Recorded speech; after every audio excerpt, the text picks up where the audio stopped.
Very good afternoon, IIEBM. My name is Balkrishnan, and we are back again with yet another Power Pack session. I welcome you all to IIEBM's induction program of 21st batch Ignite 2020. Before we begin, let me take you through the itinerary of the session. The session is of 45 minutes of knowledge sharing, followed by 15 minutes of question and answers. So do post your interesting, igniting, and awakening questions. It gives me immense pleasure to introduce you to our today's speaker, Mr. Devdutt R. Kurane. Mr. Devdutt R. Kurane is the Senior Group President, Human Capital Management at Yes Bank. Mr. Kurane brings with him over 38 years of rich experience across all facets of human resources. Sir is a gold medalist in industrial relations and welfare from XLRI, Jamshedpur. He's an accomplished thought leader and sought-after speaker at various business schools and top management training institutions in India. His areas of interest have been succession planning, career sculpting, human capital management digitization, team coaching, talent management, and change management. In his critical leadership role at Yes Bank since 2007, Sir has successfully spearheaded the HCM function by implementing innovative HR practices that include identifying and nurturing better class talent, implementing cutting-edge digital solutions, and establishing action plans for empowering executives across the bank. He has played a pivotal role in enabling businesses to succeed quickly by acquiring top management talent, leveraging leadership training and development, and instituting a strong performance and accountability orientation. He has integrated the HR function, thus ensuring strategic support across multiple business verticals by embedding robust HCM practices. This has enabled a people-oriented and learning culture within the organization, which supports Yes Bank's overall strategic direction. His constant quest for driving digital business transformation has brought about major functional efficiencies. This has aided the workforce to upskill and demonstrate the ability to meet large-scale business demand that require technology adoption at all levels. Prior to his assignment with Yes Bank, Sir was responsible for developing and executing the HR strategies at Bajaj Allianz as head HR. Earlier, he was also part of Bharat Forge Limited, which is a Pune-based Indian multinational company involved in automotive, power, oil and gas, construction and mining, locomotive, marine, and aerospace industries. So, ladies and gentlemen, let's welcome Mr. Devdutt Kurane.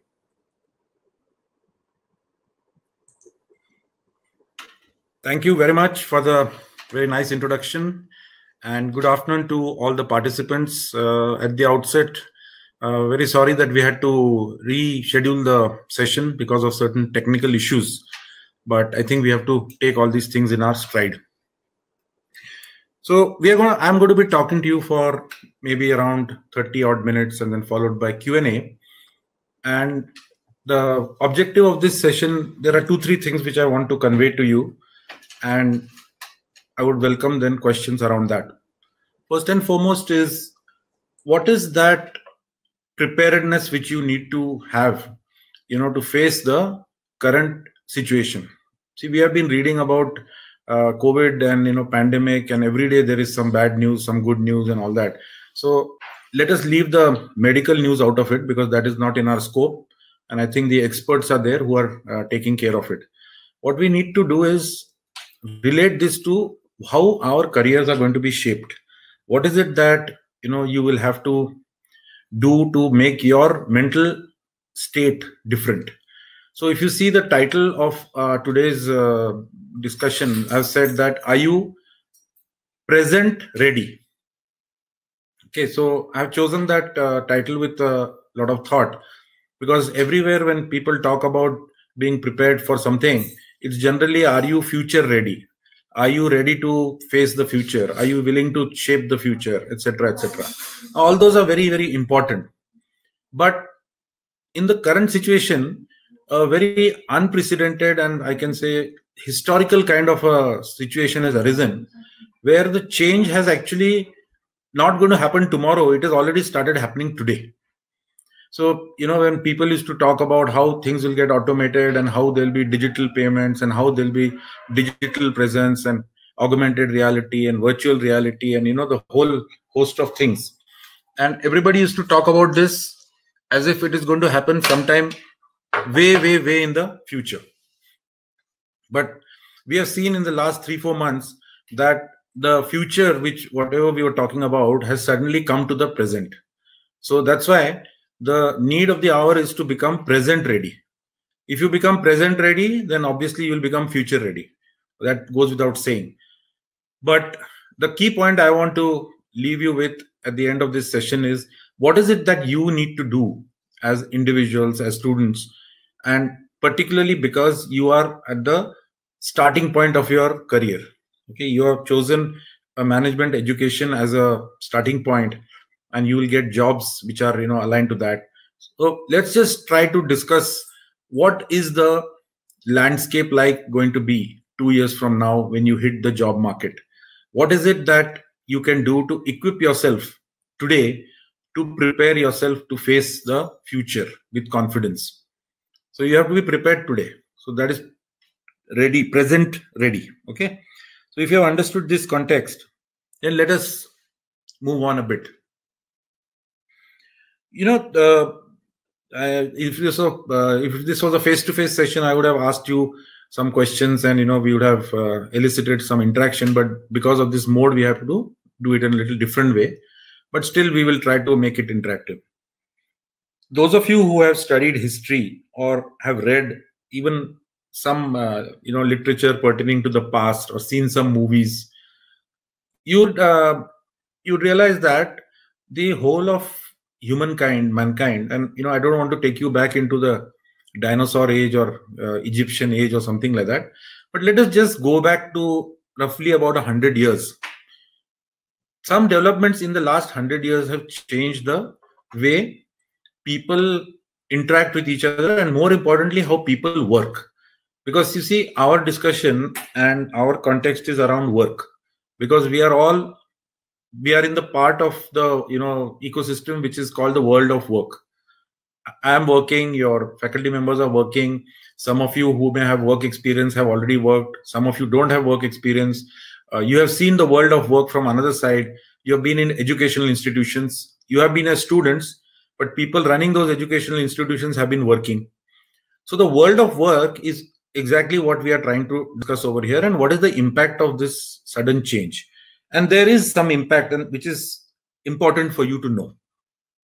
So I'll just take you back to 2 or 3 things in history. Some interesting aspects, and they're related to what is happening currently. We have been used to, at least for the last couple of decades, or 50, 60, 70 years, to what is known as the industrial system or the industrial way of working. Okay, and this was triggered by what is popularly known as the Industrial Revolution. So, in short, what happened before the Industrial Revolution was that people, they used to work in their homes. They were craftsmen. Okay, so if I was a specialist in, let's say, carpentry, then I would make things out of wood. If I was a specialist in making pots from mud, then I was a potter and I would work in my home and make pots. And if you or somebody else was a master tailor, then you would make clothes. Somebody else was very good with leather work, they would make shoes, and so on and so forth. And the farmers would grow the crops, and everybody was working in their own space as individual contributors. Very important, individual contributors. Then what changed? A couple of things changed. Suddenly the steam engine was invented, power came to be used, electricity became a motive force, the development of machines, all your systems around gears, levers, all kinds of things happened. Suddenly people realized that it is possible to harness all these inventions and actually scale up the manufacturing. So instead of one person sitting somewhere and making shoes, 3 pairs of shoes in a day or 4 pairs of shoes in a day, if all those shoemakers come together in a factory, in a shoe factory, for example, in a day they can make thousands of pairs of shoes. And that is how today, actually, if you see Bata Shoe Company or Adidas or whichever make you want to buy, that's how they make the shoes. So what happened was, people, instead of being individual workers, they collaborated, came together, and started making things on an industrial scale. What is the reason for that? The reason for that is very simple. It made sense from what is known as economies of scale. The cost of manufacturing these goods became lesser and lesser, and people could then make in much larger quantities. Another very important thing that happened at this time was the invention of money. So people didn't have to go to barter. You didn't say that I've got 4 shoes, so I'll go to the market and buy 1 kilo of wheat. Or somebody will say that I've got 4 goats, I'm taking the goats and then I will go and buy 2 shirts. That was the barter system. That went away with money. So 2 things came here in the human civilization: money and power. And suddenly the whole industrial way of life happened. Why I'm mentioning this and spending some time on this is, see, the invention of power, the invention of money, these were the turning points in the history of mankind. And more importantly, and as I said in the beginning, it impacted the way people worked. And that is exactly how we have been working for the last so many decades. Okay. Now, what happened in March or from January onwards? Suddenly, this whole business of people coming together working, which was the accepted norm, suddenly became impossible because of COVID. Okay, nobody had planned for COVID. Nobody had thought of it. Nobody thought that there could be an alternative way of working. And suddenly, mankind was forced into a situation which completely turned the paradigm. You understand what is paradigm? Paradigm is the established way of looking at things. Okay. Suddenly, everything turned upside down. What was top became bottom. What was bottom became top, and so on and so forth. And everything became ulta pulta. So what happens when such a change happened? See, one interesting thing is, in the earlier times, because we were able to use power, we changed the way of working. Now this change has happened because we are not able to do something. Understand this? So it's a very different kind of a change which has happened. We couldn't go, we can't travel, we can't meet people, we can't go to offices in the same number, we can't attend classes. So we can't do. So always there is we can't do this, we can't do this. So this has led to people thinking of alternative ways of doing things. See, remember one thing, all of us human beings, and we should be proud of that, have always found solutions. So people didn't, sit back and say, oh, what to do now? We'll wait till COVID comes and goes. So we went into lockdown, etc. People suffered, are still suffering. But slowly somewhere, we have started inventing ways of working differently. Right? Take this example where I'm talking to you over a webinar. In normal course, I would be in your institute. I would be there talking to you. You would be sitting there and listening to me. But we have got an electronic medium and we are using it to the best of our advantage. Maybe these platforms earlier were used for chat or something which is not so commonly used. But suddenly it has become a mainline for connecting people. So what actually has happened is, the whole of the working system, in charge of the working system, the companies, the education institutes, etc., everybody overnight was forced into, addressing that, is there another method of doing things? And this another method of doing things led to situations which, say 6 months back, people would have said, will it work? Aisa to nahi hoga. Let's take this whole business of work from home. Earlier, typical HR mentality would be, if we allow all people to work from home, then they will be sleeping in their house. They will not work. They will share data. They will do this. They will be lazy, blah, blah, blah. No work will get done. But the companies had no option. They gave them work from home. They gave them VPN. They gave them all sorts of gadgets, and people are working from home. Banking is happening from home. Insurance is happening from home. Okay, so education is happening from home. Now, I will just bring it back to the present very quickly, and just by linking it to the past. So I told you that the beginning of work started with work from home, right? 100 years ago, people were working from home. That time, nobody had any other option. Today, after those many years, suddenly the same situation has come when we are again working from home. Obviously, the context is different. Factories are still there, organizations are still there, but we have figured out that technology can be used to take work home. So we are back into a different kind of an industrial revolution. Now, this is where we come to the present. Okay, let's spend more time over here. What I want to drive the message to you very clearly is that this change which has happened, or which is happening, about working from home, working remotely, reimagining the ways organizations connect to employees, reorganization how you market products, reorganizing, rethinking how you connect to customers, etc., etc. There could be two ways to look at this situation. One is, there are some people who say ki this is temporary.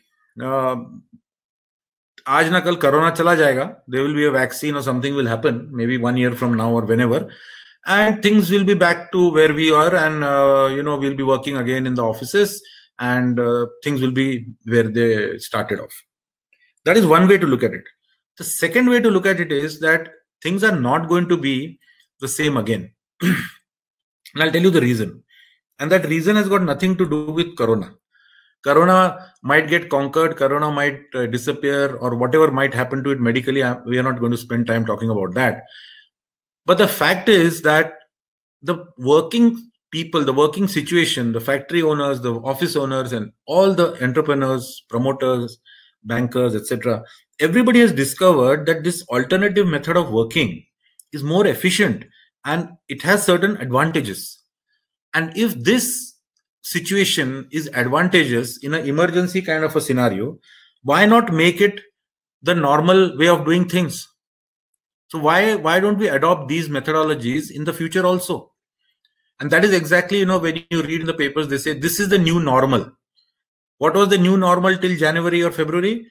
You get up in the morning, change your clothes, go to the office, work for 8 hours or whatever, come back home, watch TV, and then go to sleep. Next day again, dress up, go back to work. That was the normal. What is today's normal? You get up, log in from home, attend a webinar, attend team meetings, finish some work, do some presentations, do some client calls, etc., etc. Now this has become the normal. So this is going to become the new normal for a simple reason that people have discovered by a very sudden change that this is an efficient way of doing things. Let me just add one point over here, which you should be very clear of. See, the collective way of working is not going to go away. So for instance, as long as human beings are there, you and I are there, we are going to need shoes, we are going to need cars, we are going to need scooters, we are going to need biscuits, we are going to need toothpaste, toothbrush, God knows, all the stuff. And these all will have to be manufactured in industries. And till industries become fully automated and all that, people will be going there, but they will adopt different means, safety standards where crowding will not happen and all this infection can be curtailed. So even that physical working, wherever it is inevitable or unavoidable, that methodology is also changing even as we speak. I'll give you, let's take one very simple example. Though flights are not happening that frequently, what has changed on flights? Earlier they said that you will leave one space in between. So you cannot have 3 people sitting in one row. You have to leave one space vacant. Some airlines adopted it, some did not adopt it. Restaurants all over the world have opened and they said that, look, if there's a table which can seat 4, now only 2 people can sit. Taxis, if you could put 4 or 5 people into it, no, sorry, you can only put 2 people with the driver. So everything has suddenly, got a different configuration. Now, one way is to throw your hands up and say, ki, yaar, kaise chalayenge hum airline? We can't run, with 1/3 the seats empty. How will people pay? They will not pay for that seat. I don't know what is the answer, but the fact remains that suddenly airlines, restaurants, hotels, everybody has been forced into thinking, how is it that we run our business in a different way? So airlines will have to come up with some very innovative ways to absorb that cost. Okay, restaurants will have to come up with very innovative ways to accommodate their diners and patrons in their hotels in a safe manner. So if you see, every single aspect of human activity has got suddenly impacted in a 3 to 4 months time frame, and the change, while painful, definitely it is painful, economically painful, and in many other ways painful, has shaken up the world in a manner which nobody would have believed possible. Okay, so this is the reality where we stand today. Let's now swing the topic a little bit and bring it closer to you. The impact of whatever I have said so far has only one bottom line for you. The workforce, the workplace where you guys are going to land up 18 months from now or 24 months from now is not going to look the same as it was 6 months back. So what are the changes which are likely to happen in the workplace? And see, remember, at this point, we don't even know where you're going to get placed. We don't even know which industry you're going to get placed. So nobody can give you a standard formula and say, okay, you learn these 12 things and you can go and work in any company. Because if you go and land up in an airline, there will be different challenges. If you go into a hotel, there will be different challenges. If you are part of an IT company, it will be different challenges. If you go into financial services sector, it will be different challenges. So we, in these 2 years, have to acquire a certain set of skills which are kind of universal. They will be your toolkit to help you to navigate in any kind of a work situation. What are those things which you need to be aware of is what I'm going to talk about from here onwards. Okay, so when you say that, are you going to be present ready, then what are those skill sets which need to be there in your toolkit? What is it that you need to know? What is it that you need to do differently?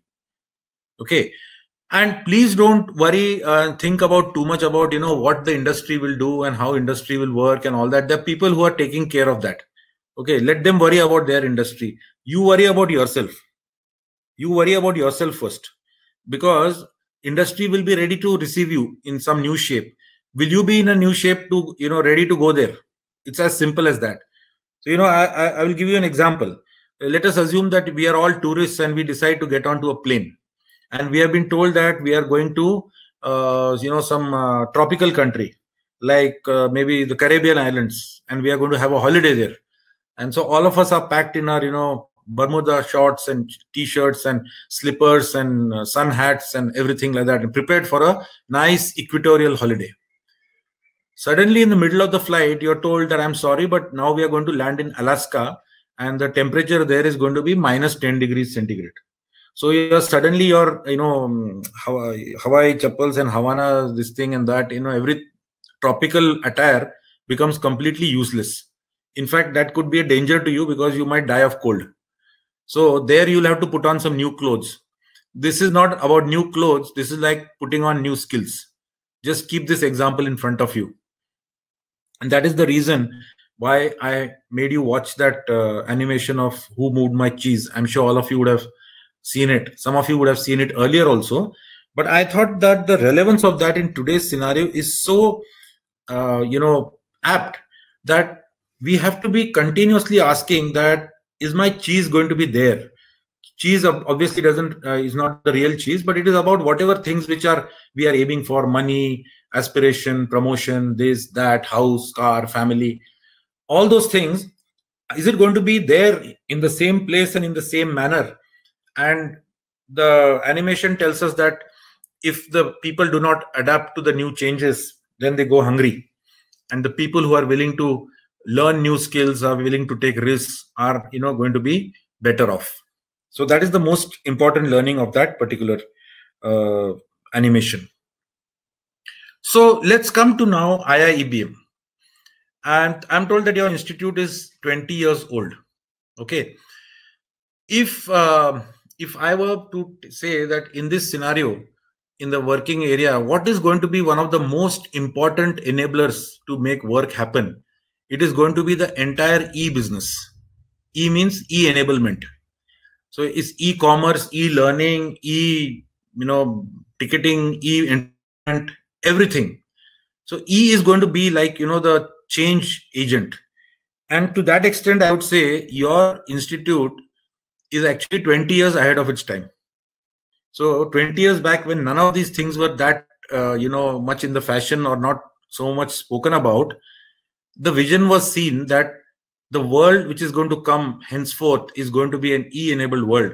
So your institute is actually designed and prepared for the e-management challenge even before the challenge became apparent.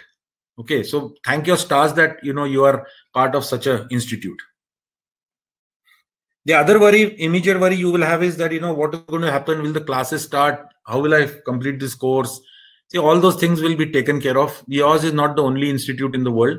Even the B schools in the West, the Harvards of the world and the Stanfords of the world and Cambridges of the world, where everybody is facing the same challenges, including the home.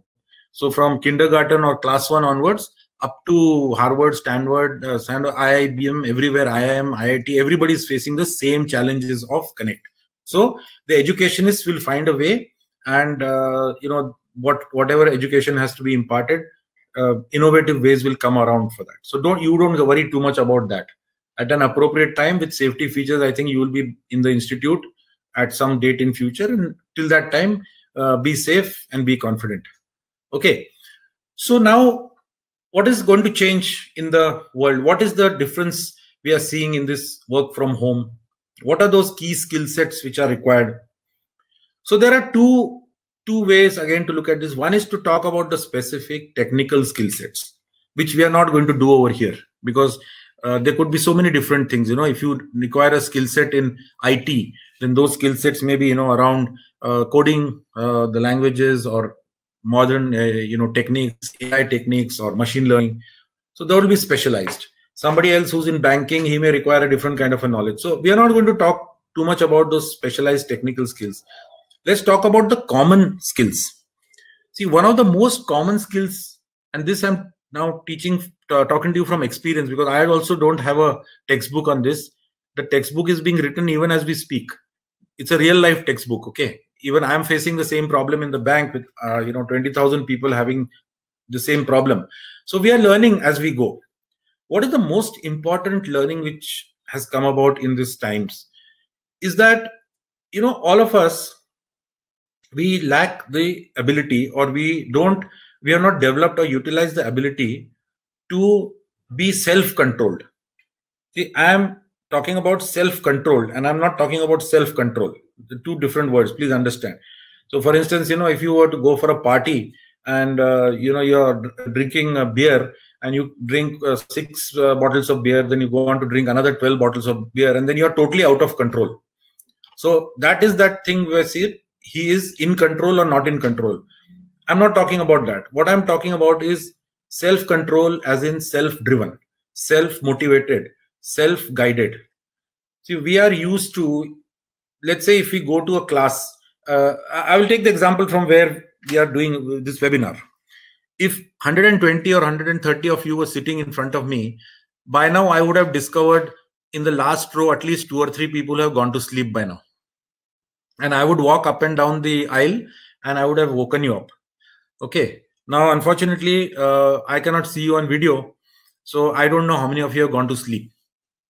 So what is going to happen now? Those who have gone to sleep are going to remain asleep. And there's nothing we can do about it. Right? So the people who are working from home, some of those are slacking off or, taking a easy time. We don't know what to do about them right now. But please understand that this is a self-correcting mechanism. And I'll tell you the reason for it also. Because you'll sleep in one webinar, you'll sleep in another webinar, you'll sleep in the third webinar. By the 4th and 5th webinar, the habitual sleeper will actually be very, very, I would say, sufficient in sleep, but very deficient in knowledge. So his sleep will be excellent and perfect, but his knowledge will be lower and lower because he has been asleep when everybody else was awake. So what does this imply? This implies that when there is no obvious external control, when you don't have a teacher, when you don't have a professor, when you don't have somebody, physically supervising you, how to supervise yourself. And that is what I meant by whether you are self-controlled. Okay. So that's the distinction I made between self-control and self-controlled. ED added, controlled, very, very important. So one of the skills which you have to learn is to become self-controlled. Now somebody will say, what are you talking? That is something up to us. If I want to be self-controlled, I can become self-controlled. But the fact of the matter is that we are not self-controlled. If we are not amenable to supervision, if we don't get close supervision, if somebody doesn't, move around with us with a big stick in his hand, we don't become alert. If the exam system was eliminated, we would never learn. The maximum amount of knowledge transfer to the brain from textbook to brain happens 24 hours before the exam. Why? Because we are not self-controlled. We want to fool the system into taking an exam. But actually passing the exam, you think that you have fooled the system. But it's not. The problem is that when you're in the workplace and you are being faced with problems and you have to take the subject matter and use that intelligence to solve a real life problem, that time your mark sheet is not going to come and help you. The only thing that will come and help you is that what is the knowledge in your head.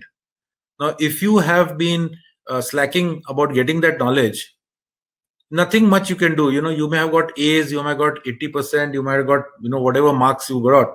That is not going to help you.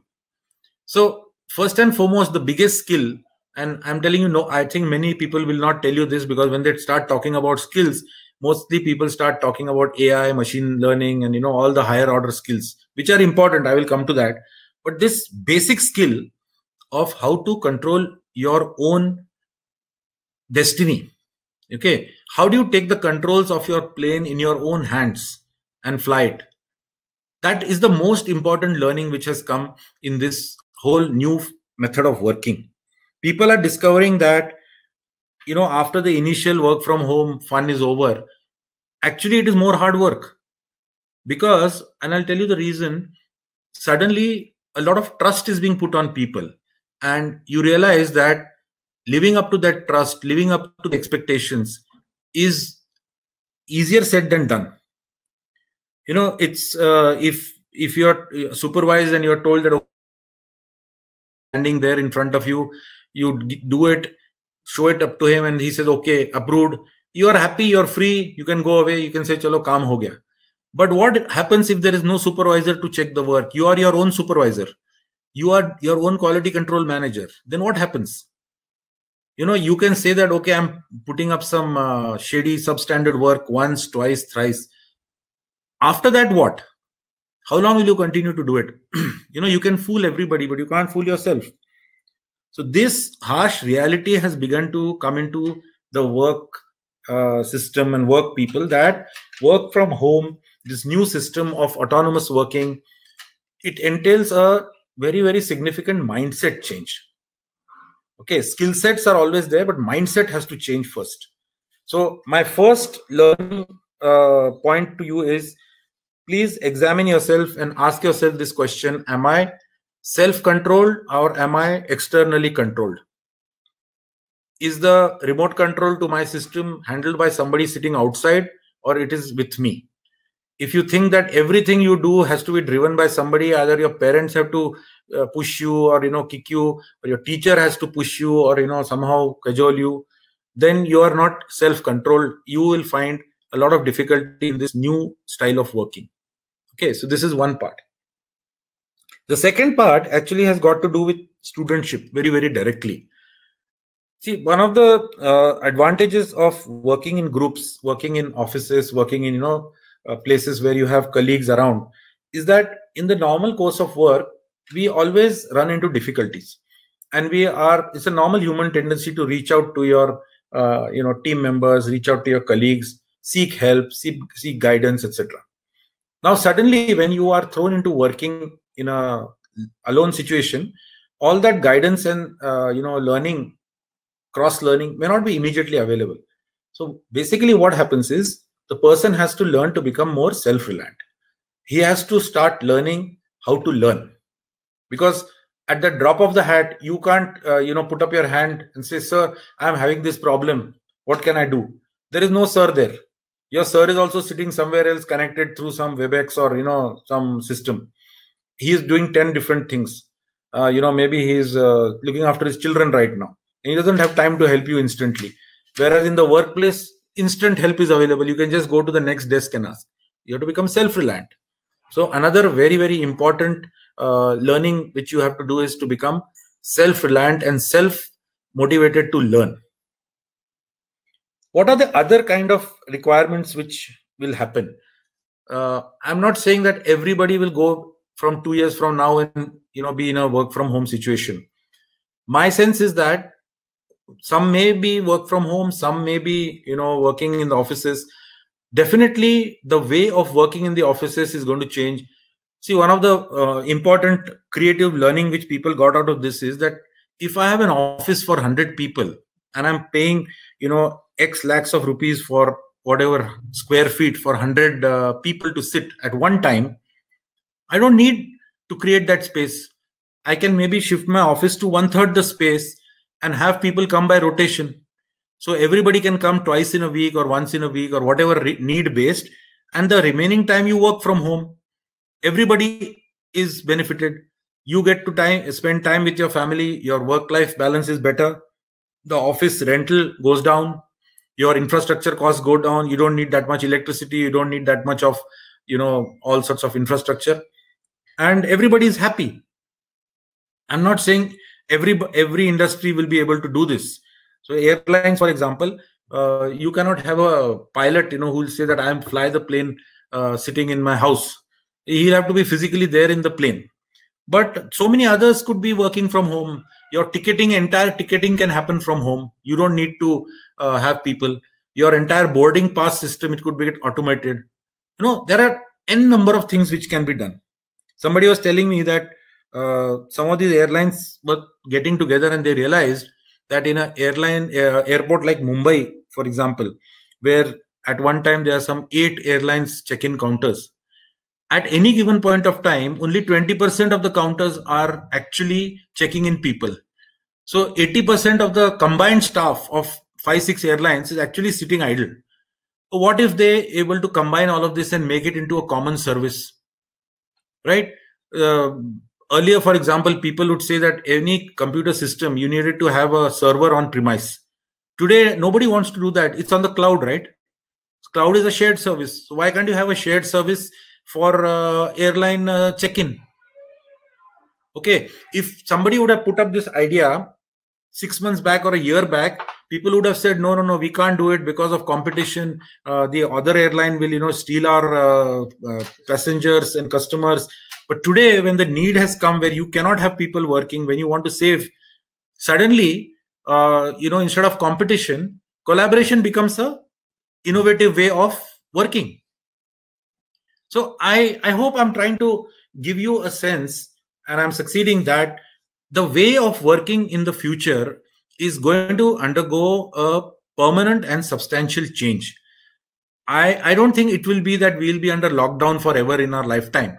But even after the lockdown is lifted, having seen the advantages of this kind of working, organizations will be very foolish if they did not, shall we say, harness the advantages and savings and efficiencies of this different type of working.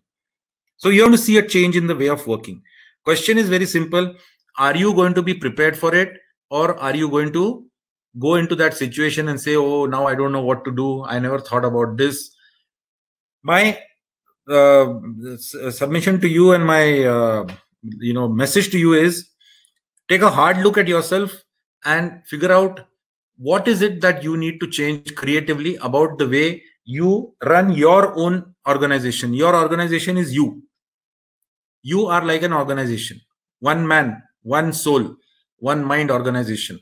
If you were to do things more creatively, if you were to do learning more creatively, if you were to do anything more creatively, what would you do? What are those skills which you would like to learn? Let's just spend a couple of minutes on some hardcore skill sets. See, one of the backbone of all what I have spoken to you, successful working in this kind of environment, actually involves a lot of comfort and the ability to work with automated systems, computers, and digitized systems, etc., etc. So, in this whole business of e-enablement, please remember there are 2 or 3 types of roles, and you have to figure out that in which role. So one role is the people who are the makers of technology. Okay, the makers of technology are, for example, this webinar jam platform we are using. Somebody has sat down there and coded it and created all this interface. They are the makers of technology. Now you and I who are using this today, we don't have to be worried about how this was coded, what are the systems and blah blah blah. That's none of our concern. The people who are makers of technology, they will be concerned about the technology. The bulk of us are going to be the users of technology. And as users of technology, we have to become far more, up to date and be able to very quickly learn to work with different types of technology as users, which means we have to become tech savvy. There's a third variety of people, and I think some of you will go into that stage a little later, is the people who are the managers of technology. It's a different ball game. So what is the manager of technology role? How is it different? The role is different as follows. If as a user of technology, I am aware that there is such a thing known as a webinar jam platform, okay, for connecting people. As a user, I will go and log on, do my conference call, and that is all that I need to think about it. But if I'm a manager of technology, then I will also think and say, how can I use this platform more creatively?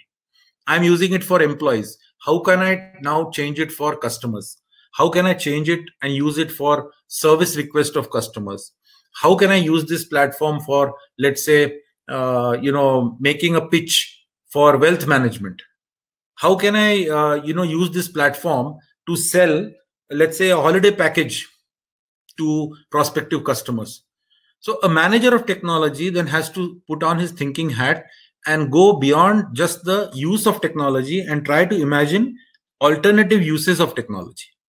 Okay, so this is one of the skill sets which one will have to develop as you go along. But I think for the time being, as users of technology, you should be familiar with all the modern tools and techniques which are commonly used and which are used in most offices and which require a fair degree of familiarity. Some of you might get into hardcore technology jobs. Then in that case, you will have to learn Python and all those kind of more technical stuff.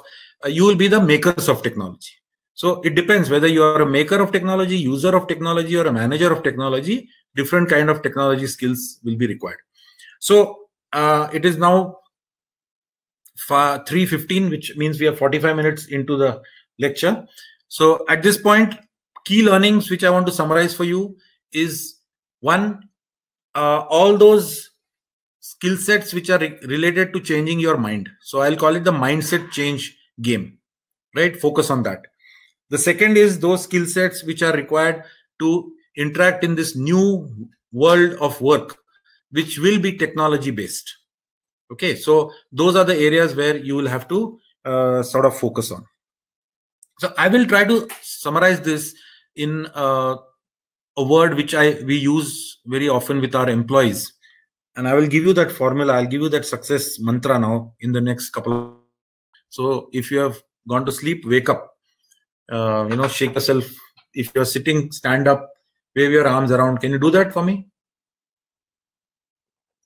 Just stand up wherever you are. Clap your hands above your head once or twice. Jump up and down. Take a couple of deep breaths and settle down again. I hope all of you have done that. So the word I'm going to use is pulse. You know what is pulse, right? Pulse is the beat. Doctor, when you go to the doctor, he takes your pulse, right? Like this. And you have a pulse. I hope you have a pulse, because if you don't have a pulse, then you don't have a problem. There's somebody else's problem then.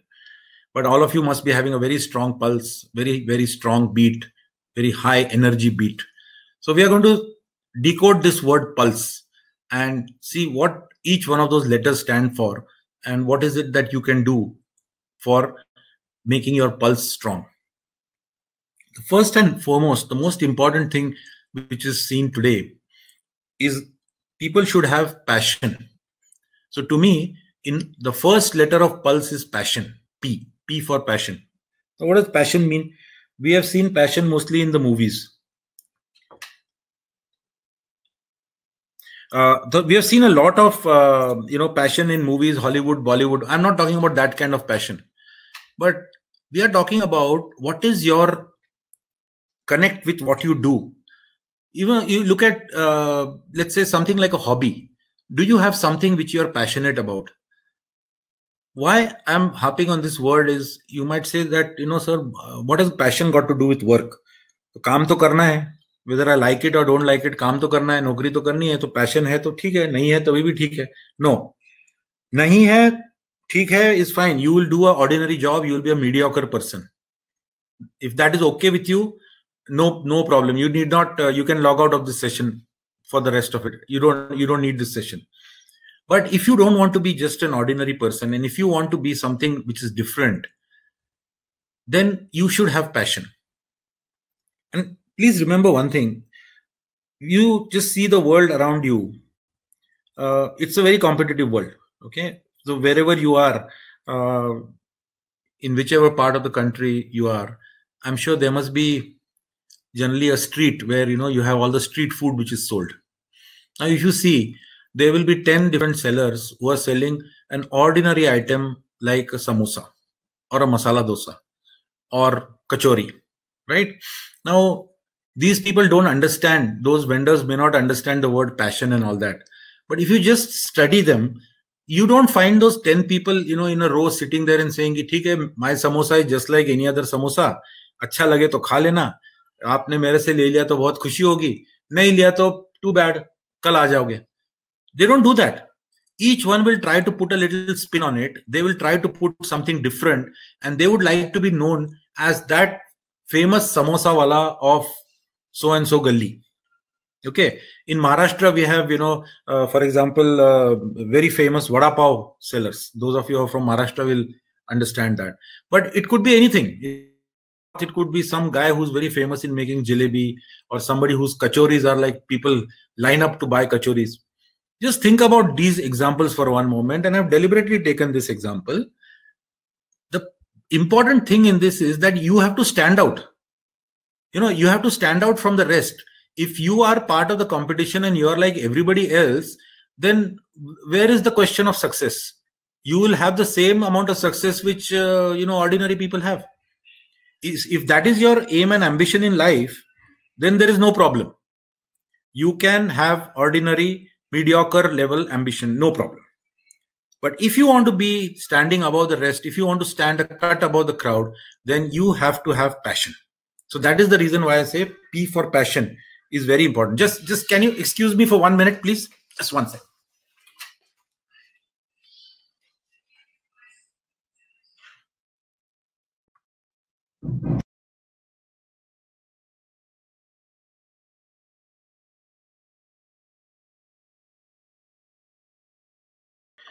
So P for passion. Okay. I think all of you understand that. Another thing which is connected to this whole business of standing out is the U, the next letter in the word pulse. So P-U-L-S-E, right? We are going to all of them. P, you have understood, it's passion.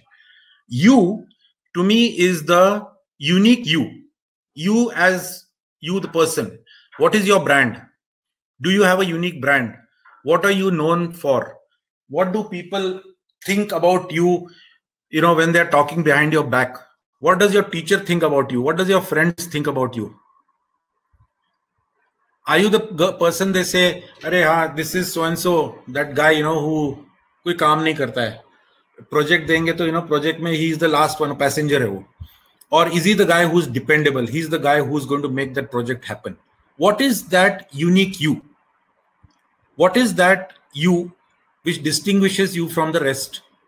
So you please start thinking about what is it that you would like to be your distinguishing factor? Consider that you are a brand. And if you are a brand, imagine you have the Marutis of the world, and you have the Hyundais of the world, and you have the Ford, and you have all sorts of cars. Every car model, every car maker wants to stand out. Either he's saying that, I am addressing fuel efficiency, I'm addressing safety, I'm addressing, internet connectivity in the car, I'm addressing automation, driverless driving, and God knows what else. So what is it that you want to be known for as you? So we have 2 words covered. Okay. This is another learning lesson for you. L is about leadership. Now, leadership is not about designations. Okay. Most of us say, sir, I am a student now. How you are talking about leadership? मेरे को तो leader बनने के लिए और बहुत दिन है. 10 साल लगेंगे मेरे को. No. You can be a leader in what you are doing currently. You can be a leader in your role as a student. You can be a leader as a seller of samosa. So leadership is not about title. Leadership is not about designation. Leadership is about a state of mind. Leadership is the attitude to take charge. It is the attitude to take control. It is the sense of ownership. So if you have these, then you are a leader. Leader simply means, it comes from leading, right? When somebody is leading, lead means what? Means being ahead. So you are ahead of the pack. Okay. So the word leader and leadership, we have gotten down to, using either in the political sense that he's a neta, or he's in an organization, he's general manager, senior manager, or something like that. But it's not about designations. It's about a mindset. Are you the kind of person who takes charge and takes on a leadership role, or you are happy following somebody? So PUL ho gaya. S may seem very, very common, very, very easy, but unfortunately it is becoming very uncommon, is the social skills. And I'll tell you about social skills. I think most of you students would have been connected on a laptop. Mostly. Okay. But I'm pretty sure there must be at least 10 to 15% of you who right now are checking WhatsApp. I'm 100% sure of that. And not only that, when you go out with your parents for dinner, suppose your mother, father, yourself and your sister all go out, 4 of you go out for dinner, you will be the 2 of you, maybe yourself and your sister might be the ones who are actually checking their WhatsApp while sitting with the parents in a restaurant. And you say, so what has this got to do with social skills? It has got everything to do with social skills. Social skills means that, are you having the skills to interact in society? When you go out with 4 people, you have to intermingle with them. You have to, talk to them. Suppose you just take this setting, change this setting and say that you have gone to a client location for a client meeting. Okay. The client, 3 representatives are there. Senior person is there. 2-3 people from your team are there. Some very, very critical discussion is going on about some project, and maybe you'll get the order, you will not get the order. And suddenly in the middle of that, you start checking your WhatsApp. Right? So suppose if I were to show you, and if you saw me just now, that I was doing something on my WhatsApp and the phone over here, some of you will say, what is this guy doing? Is it important for him to talk to us, or is it important to see his WhatsApp now? So social skills, no, it is not as simple as whether to see the WhatsApp or not. The question is very simple, boss.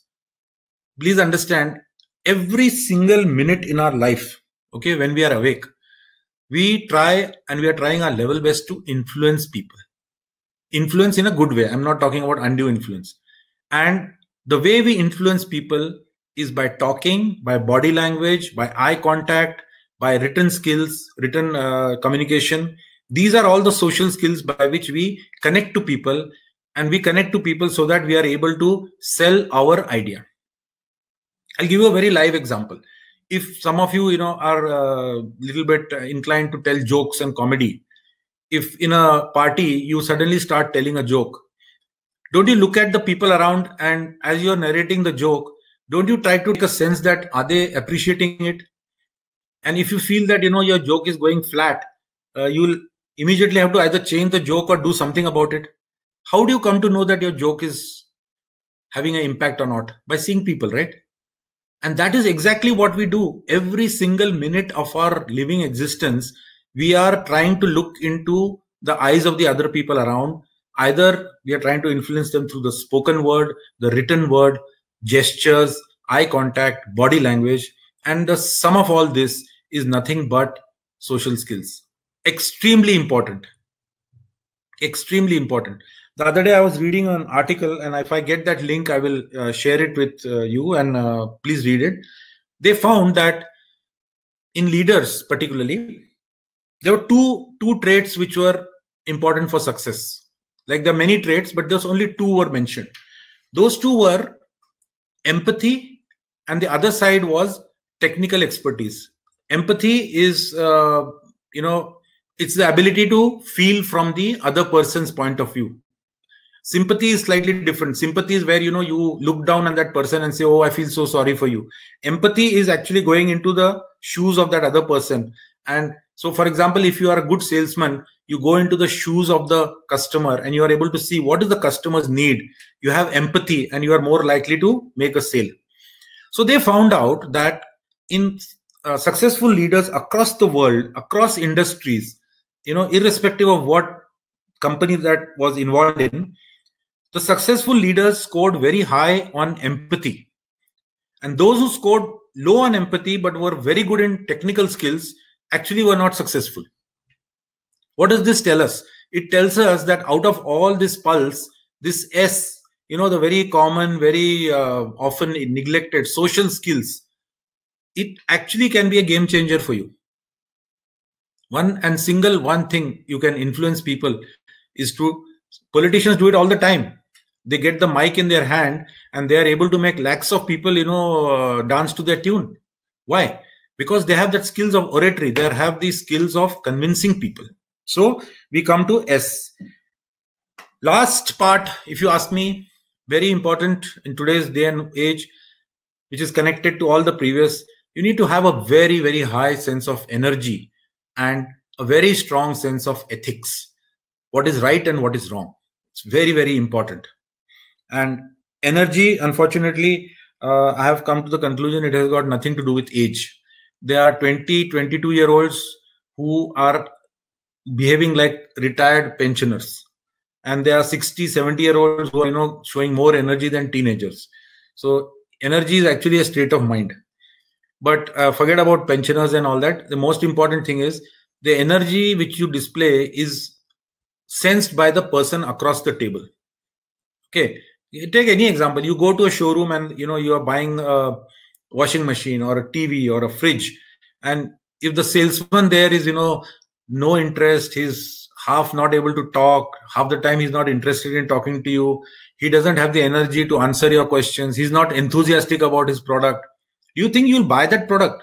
Even though you know that it's a great TV, whatever it is, Samsung, Philips or whatever, but the demeanor of that salesperson with lack of energy, lack of interest, lack of enthusiasm will put you off. You'll say, chodo yaar, yahan se nahi, I don't want to buy it. Let me see kya karna hai. Okay.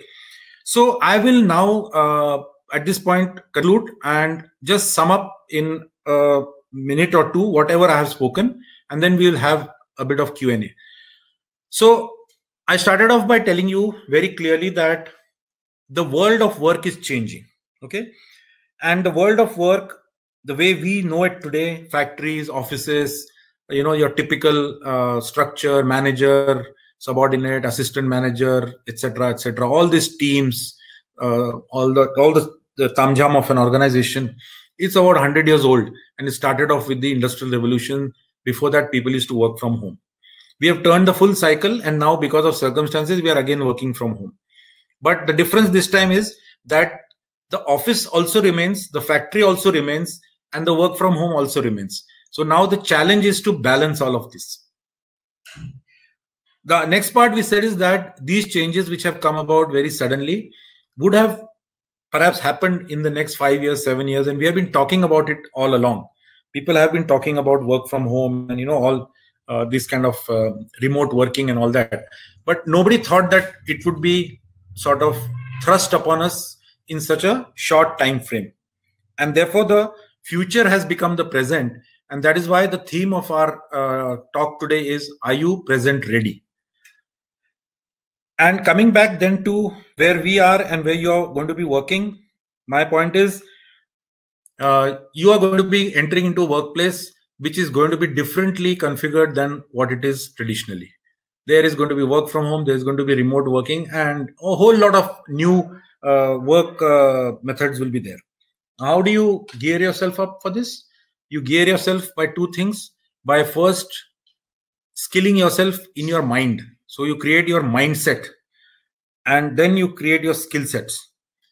In mindsets, the two most important things, in my opinion, are you self-controlled? Are you a self-starter? Are you a self-motivated person? Are you a self-learner, most importantly? And are you able to take charge of your destiny? If you're able to do that, such a person will find it very easy to work in the new work paradigm. People who are used to continuously getting orders, waiting for things to happen, being pushed around to do things, they are going to find it difficult, because organizations will not be able to manage such kind of people. The people who are self-starting, those people who are go-getters, who are sitting at home thinking of ideas creatively, these are the people who will be in demand, and therefore they will do well. So coming to the point was, right now, don't get worried. The institution will take care. Many other institutions are going through the same phase. Be happy that you are onto a learning track, and very shortly, we'll have the pleasure of seeing you physically in the classrooms over here. And the final part is that the mantra which I've given you is the pulse. Every morning when you get up, check your pulse. Okay, feel your pulse, feel the beat, feel the energy, feel the strength of your conviction, and thank whichever Lord God you believe in. Thank him for this life, and get on and say, okay, today, which of the pulse I'm going to concentrate on? Am I going to work on the P, the U, the L, the S, or the E? Think about it, chalk out your action plan, and make a difference. Make a promise to yourself that you're going to make a difference. And if you do that, then I think the sky is the only limit. I think sky is also not a limit. You can go much beyond that. And as I said, you are part of IIEBM, right? E-business management 20 years ago was thought of, when actually the e-business management is suddenly become a reality, and more of a reality in the last 6 months. So I think you are in a, I would say, right place, a rightly designed place. And let's hope that we meet soon. And I take this opportunity to wish you the very best. Take due care of your health, be safe, maintain all social distancing, etc., and work on some of these points which I have shared with you. All the best. Thank you, and God bless.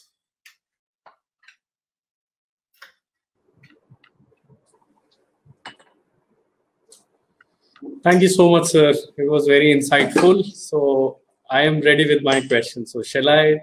Please. Shall I start? Yes. Okay, so my first question is, as the banks were working during the current pandemic, what implementation you have incorporated in your processes to safeguard employees and serve customers? So the answer is like this, that the people who are, because of our banking system still being fairly branch based in some kind of transactions, so it is inevitable that some people have to man the branch. Okay. Be it simple things like replenishing ATM cash, because India is still a cash economy. We are moving towards digital platform, but still it's a cash economy. So customers do come into the branches and say, I need to get a DD, I need to do something. So for that, the branch has to work. So we have tried to make sure that all the safety precautions are done for the employees. Yeah, simple things like sanitizers, distancing, etc., regular checkups, and all that. And others who are supporting them and can work on back office processes, and if they can work from home, then they have been all given the VPN connectivity, so they can work from home safely. And in the major offices, we call people in a roster. And so I'll give you a interesting insight over here, since we are talking about e-enablement. We said that how do we control people coming into an office? right?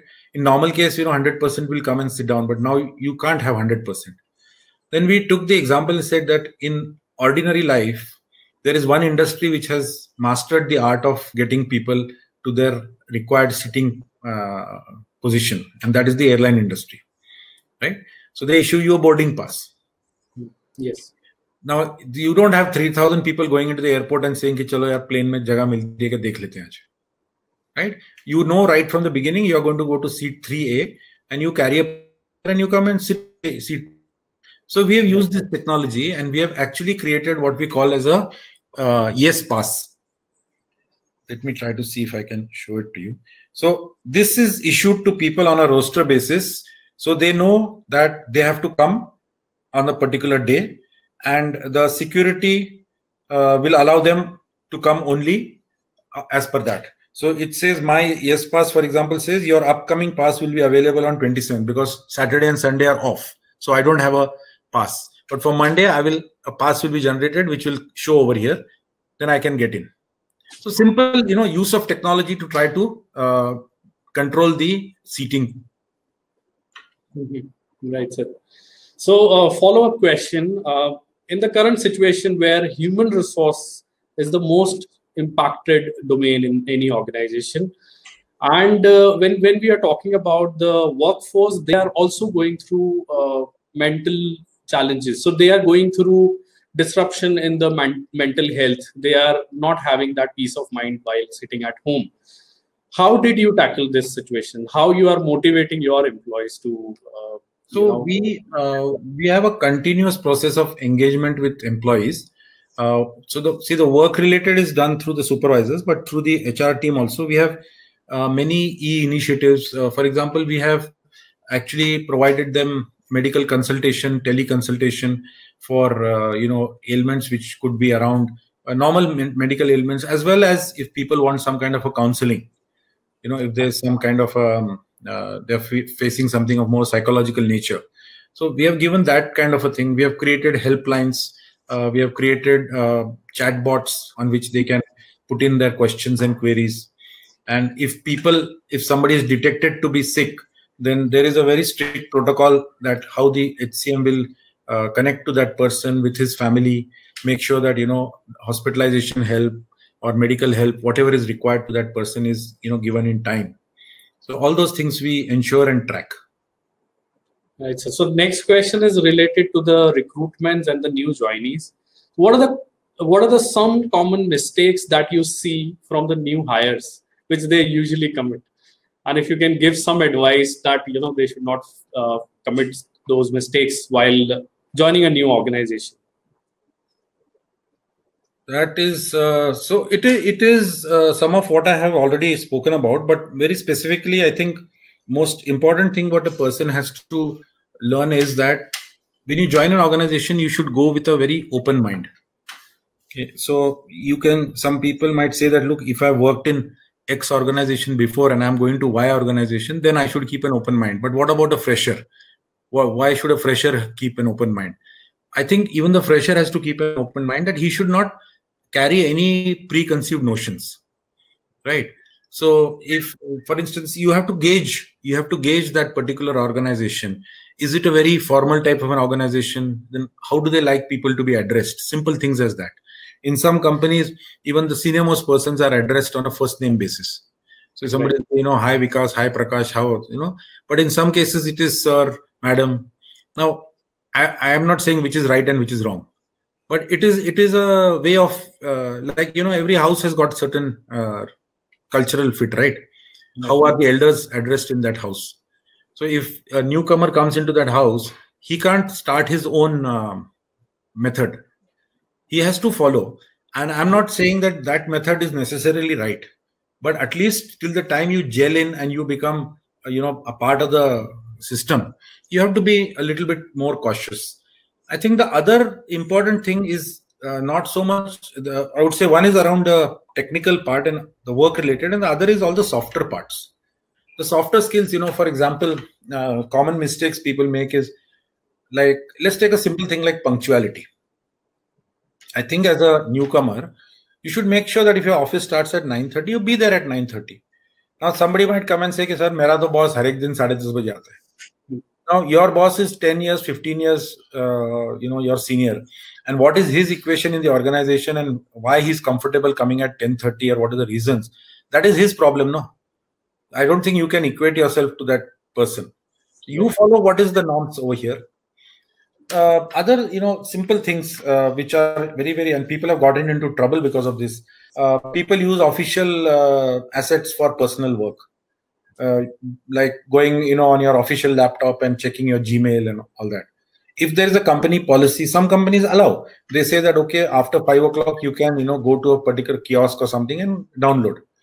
But in other organizations like banks, for example, we are very strict. That is one of the reasons why we had a problem with that webinar login. Because our machines are completely, firewalled because of a bank. So we are not able to download any software. We are not able to kind of connect out. Simple cut paste from a mail cannot be done. And we should respect it because that's the nature of the organization, right? So if it was a defense organization, the army, we would respect it, right? So that way, every organization has its norms. So you should respect that. Then simple things like neatness, cleanliness, what I said about pulse. How do you leave your desk? How do you, people go for a cup of tea, they're kept, maybe some confidential document is open, laptop is on, the mails are open. So I remember one person who used to have this very bad habit. So his colleagues decided to teach him a lesson one day. So he had gone out for a cup of tea and he had left his laptop open. So one fellow, they played a prank on him. They wrote a mail from him to his supervisor putting in his resignation. So when the supervisor saw his resignation and called the actual employee and said, why have you resigned? Then this fellow realized कि क्या हो गया है. Then he started saying, नहीं sir, वो friends ने मेरे पे ये mischief किया. So then the next question was कि mischief करने के लिए तुम्हारा laptop चालू क्यों था? Right? So simple thing of information security, right? These are all small things, which may not be like earth shattering, but they create the impression about the new employee. And as I said, what is the unique you? What is your brand? You want to be branded as a dependable, committed, person who can be relied upon, or you want to be branded as a person who's casual, carefree, whatever. Right, sir. Very rightly said, sir. So I also want to ask a personal question. You are a great leader and you are leading your organization in a very well way. What is the biggest risk that you have ever taken in your career? I can tell you, and it's very interesting to share this. And there's a reason why I actually shared Who Moved My Cheese with you. That video which I shared with you, there's a reason for that. Because I had taken a personal learning from that. Let me give you what happened. A couple of years back, I think it is now 13 plus 5, 18, almost 20 years back. I was then in Bharat Forge. And when I was in Bharat Forge, this opportunity of working with Bajaj Allianz came my way. Now, having put in, almost good 18 years in manufacturing, this new Bajaj Allianz insurance company was a completely new ball game. Right? Now, we didn't know whether, is he still on? Can you just check? You can hear me? Yes, sir. Yes, sir. So, I didn't know, what is this? Many people told me, why are you joining this company, Bajaj Allianz? It's a new insurance company. Band ho jayegi, ye ho jayega, wo ho jayega, and you are set in manufacturing. So that was a very personal, professional risk I took, that change your complete industry. And I think that was a very important move to ensure my learning, because doing HR in a service industry, financial services industry, is a different ballgame altogether. And the reason why I mentioned Who Moved My Cheese is that just before I took this jump, I was attending a seminar where I had seen this animation and there was a lecture on Who Moved My Cheese. So somewhere that was in my brain that you should not get into a comfort zone. You should take a risk. You should take the plunge. And if you have confidence in yourself, then you can make a success out of it. Right, sir. So next question is again related to changing careers. What advice would you give to someone who is changing career? So you mean to say that that person is in some industry right now and is wanting to The switch way over? you have shifted your career from Bharat Forge to Bajaj Allianz and now into banking. So this kind of a person who is in transition of changing the industry, what advice and what kind of tips you want to give to that So person? first thing I would say is that in the current scenario, employers actually value enriched career sort of experience. Okay, in the olden days, people would ask you, to, why are you changing the jobs? 5 years you have worked over here, why you're changing the job? Today, people change after 1 year. They sometimes change 3 jobs in 3 years. Now, too many job changes are not desirable, but employers today see the value. When I interview somebody, I definitely see value that a person has got telecom industry, somewhere, maybe IT industry, maybe some other payments industry. That person has got a much more rounded, professional personality. So my advice to such a person is that you should first do your SWOT analysis of where you're going. Figure out what are the advantages which are driving you to go there. And if you've chosen that, then do some research, some homework as to what are those deficiencies and in skill sets which you would need to learn quickly so that you are able to start functioning very fast in that organization. So I'll give you an example. When I joined banking or when I joined insurance, banking at that time, most of us, when we go to a bank, we withdraw money. We are not too much bothered about what happens behind the counter. But if you want to work even in the HR department of a bank, then you have to understand basics of banking. You have to learn what the industry is all about. So, any questions from the students? So these questions were from the students also, and some are. Okay. So maybe we can take 2-3 more questions. Yes, sir. So I also want to understand, sir. Right now, where there is a lot of uncertainties, how a person should keep himself looking forward to life, looking forward to opportunities when we are surrounded with negativities. I think it's a fairly deep philosophical question, but at a simple level, I would say, and if the audience is our target audience, they are all young. They have a whole lifetime ahead of them. And you should realize that, generations before have also gone through traumatic times. Many of us have heard about those traumatic times. Many of us have not seen it in our lifetimes. But somebody has seen it. Either their parents have seen it or their grandparents have seen it. So it's not that, everything collapses around us. I think it's times like this that people who have self-reliant, who are strong from within, they are able to face the challenges, maintain their sanity and focus on something which is in your control. Try to learn something new. Try to stay connected to your friends. Okay. And don't give way to negative thoughts. There's no point in watching TV news every hour and saying that, so many more COVID cases and this, that, and it's a cycle. It's a disease. Whoever is the expert, let him handle that. Whatever we can do to safeguard ourselves, let us safeguard ourselves. Okay. Right. No point in overthinking and अभी vaccine कब आएगा इस पे? अभी सोच के क्या फायदा है? जब आएगा तो मिल जाएगा ना. So Abhi, what is it that in my hands? I can be social distancing, I can wear a mask, I can do whatever I can do, right? So let's focus on, these people should focus on what is their career, how they can upskill, how they can learn some new, competencies and stay positive. Right. Every morning, if they get up and feel their pulse, they'll be very positive. So when we are talking about, having, being unique, and empowering your uniqueness. Any tips to empower your uniqueness? So I think each person should do a SWOT analysis of themselves and take a very hard look at themselves in their mental mirror. And, take the little bit of a courage to ask people around also that, look, friend, look, brother, look, sister, look, whatever, colleague. Tell me what is it about me that stands out, right? Good, bad, ugly. So most of us seek this feedback only for the good. We want to hear good things, but seek it out also for some of the things which are not so good. And then you try to, eliminate that to the extent possible. If, for example, a consistent feedback comes about somebody that, look here, you're a great guy, you're very friendly, very nice to talk to and all that, but your dependability बहुत zero है. If you say कि 3 बजे के show में आना है, तो you'll never turn up, even for social things. If you say that, you're going to give me this book tomorrow, you will inevitably forget it. Right? If you say that you're going to call me at 6 o'clock, then you never call me at 6 o'clock.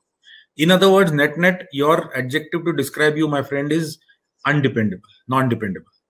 Now, if that is the feedback, then you do something about it. No, you start increasing your dependability. Right, sir. Simple things. You promise somebody that I will phone you back, then phone him back. Right. But the beginning of this arises if you accept that you have this problem. If you say that I'm open to discussion on my personality, then only it can happen. Right, sir. Right, okay. So maybe last question, then we wind up. Sir, I just wanted to ask you to give the final words to the students, because I'm done with the questions. If anything, in the end, you want to say to the students?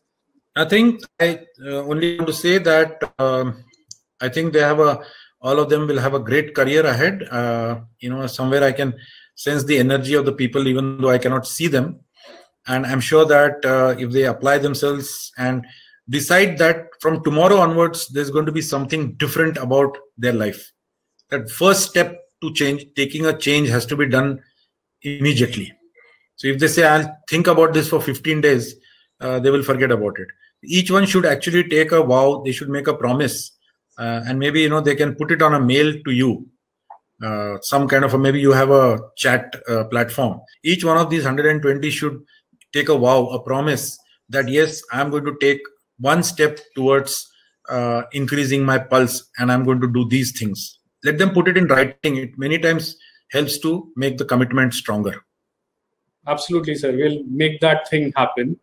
And thank you so much for this insightful session. Thank you so much for giving us the analogy of pulse. We should and we will keep on empowering our pulse. On Great. behalf of Thank you. Thank you so much. All the best to you. Thanks for this opportunity. Sir, on the behalf of IIBM family, I would like to extend my gratitude for sparing time for this session. We also wish you great success in all your future endeavors. This is not the end. This is the beginning of our vibrant association with the Institute and with you.